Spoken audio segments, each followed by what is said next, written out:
and welcome to another episode of the Red Delta Project Podcast, where we help you escape from the diet and exercise rat race with grind-style calisthenics and healthy eating strategies. My name is Matt Schifferly, founder of the Red Delta Project and author of the books Fitness Independence and Smart Bodyweight Training. Today's topic is helping you maximize your results with home workouts. With a lot of the bodyweight approaches these days and a lot of very simple workouts, I notice a lot of folks out there are now working out at home. And there's a lot of advantages to working out at home. It's very convenient. It's very cost efficient. It gives you freedom and flexibility. Plus, it helps to build independence and autonomy. But there are a lot of downsides and disadvantages, or I should say challenges, to working out at home. So today we're going to talk about how to overcome these challenges and help you maximize your results. So tip number one is set up and protect your workout environment and space. Being that you're working out at home, your gym probably isn't in a terribly dedicated room. A lot of us have our gyms set up in a bedroom, a living room, or a basement, areas of the home that also serve many other functions. And this is different from having a commercial gym, because when you have a commercial gym, that's what it's there for. You work out there and that's about it. So having a dedicated space to work out gives you focus for your mind and body, and it makes it a lot easier to have stable exercise habits.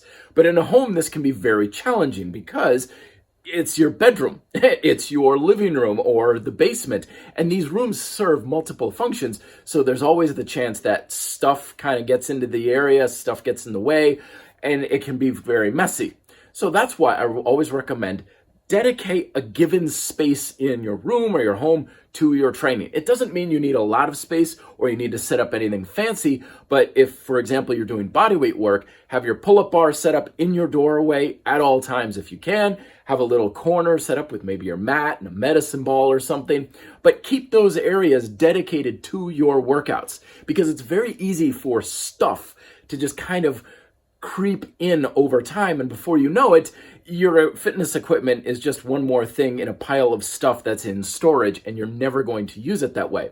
Tip number two, schedule and plan out your workouts. And I know that having a home gym gives you a lot of flexibility in your approach, but the old adage does ring true that things you do not schedule and plan are often things that don't get done at all. And consistency and stability in your habits is the foundation upon which all of your progress is built.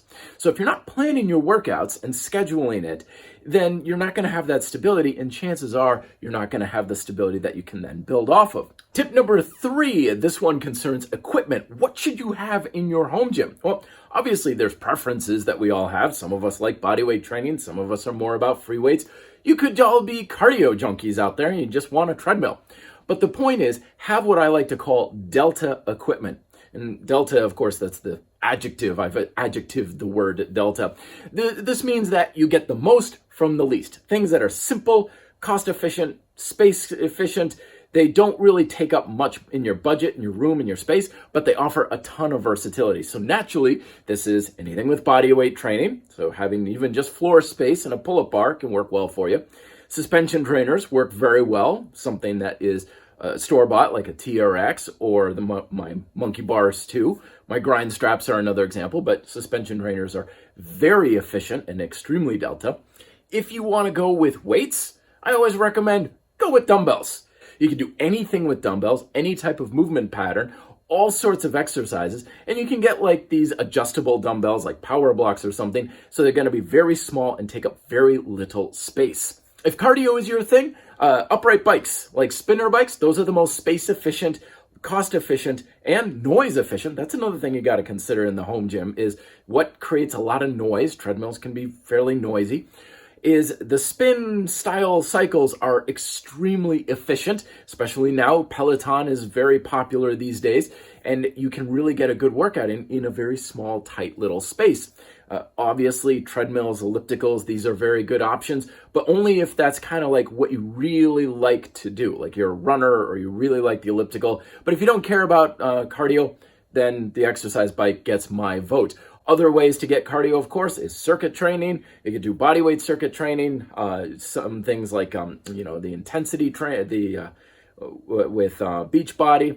Jump ropes, really good. Just do circuit training with your strength training. These things will not take up a lot of space or a lot of equipment, but it's still an effective way to get that heart rate up. And then the fourth big tip, and this is a big one that most people completely miss out on when it comes to home gyms, is make it a point to get and maintain your fitness education.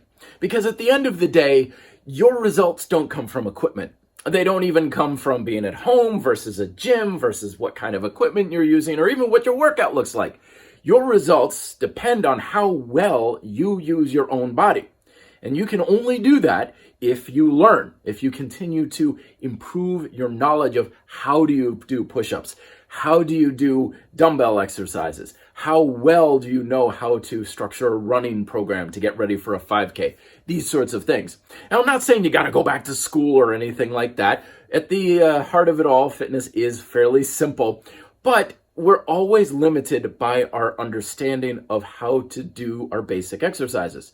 So I recommend, just as you would get into a structured approach towards your exercises, get into a structured habit of getting on YouTube like this, podcasts like the Red Delta Project podcast, having some sort of information coming to you. You can also look these days at classes where they have classes on YouTube. They have classes at Peloton, yoga classes that you can download, a lot of streaming services these days where if you have like a smart TV, you can find all kinds of classes from yoga to circuit training to kettlebells that you can find on your smart TV. This gives you some instruction from instructors, but it also gives you little cues and things that can greatly make the difference between having meh workouts that end in plateaus to keeping you progressing because you continue to learn. And lastly, a bit of a luxury, but something I do recommend is see if you can find an in-home personal trainer in your area. This is not as hard to find as you may think, but it is one of those things that can really make a big difference. Being an in-home trainer myself, just having someone come by the house once, maybe twice a week, gives you a workout. They can see what you have for your environment. They can see what you're doing, offer ways to improve and progress, keep you accountable. A lot of the things that people struggle with when it comes to in-home training is they're all alone.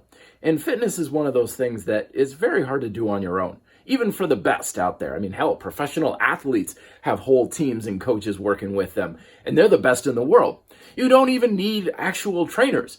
If you have friends, you can find meetup groups in your local area.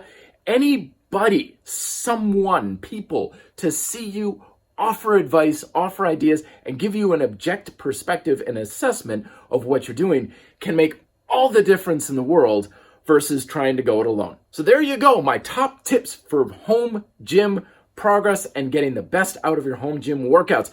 What are some of your top tips? I'd love to hear from it if you've had a lot of success working out at home, or if you prefer to work out in a gym, leave it down below in the comments section if you're watching this on YouTube, or hit me up at reddeltaproject@gmail.com. Thank you very much for listening. I deeply appreciate it, as well as all the reviews that folks have left on iTunes, or now Apple Podcasts, Stitcher, and here on YouTube. It greatly helps spread the word as well.